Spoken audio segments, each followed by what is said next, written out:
Russia থেকে তেল কেনার অভিযোগে সম্প্রতি ভারতীয় পণ্যে 50% অতিরিক্ত শুল্ক আরোপ করেন মার্কিন প্রেসিডেন্ট ডোনাল্ড ট্রাম্প, যার নেতিবাচক প্রভাব পড়েছে ওয়াশিংটন নয়াদিল্লির সম্পর্কে।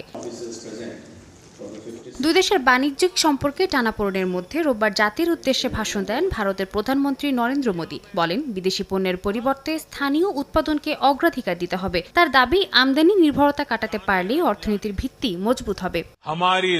আমাদের পণ্যের গুণমান ভারতের পরিচয় হয়ে উঠুক এবং ভারতের গর্ব বৃদ্ধি করুক, এই লক্ষ্য নিয়ে আমাদের কাজ করতে হবে। মোদির দাবি, প্রতিদিন ব্যবহার হওয়া বহু পণ্য বিদেশি, অথচ মানুষ তা জানেও না। মোদি দোকানদারদেরও আহ্বান জানিয়েছেন স্থানীয় পণ্য বিক্রিতে অগ্রাধিকার দিতে। তার ভাষণের পর স্বদেশি প্রচার কার্যত আন্দোলনের রূপ নিয়েছে। তার সমর্থকরা এর মধ্যে ম্যাকডোনাল্ডস, পেপসি আর অ্যাপলের মতো মার্কিন ব্র্যান্ড বয়কটে ডাক দিয়েছেন। ভারতীয় বাজারে যেসব বিদেশি ব্র্যান্ড ছড়িয়ে পড়েছে সেগুলোকেই এখন টার্গেট করা হচ্ছে।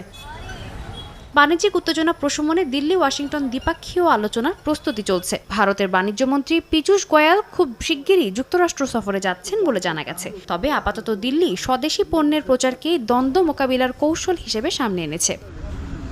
সাদিয়া তাসনিম, সময় সংবাদ।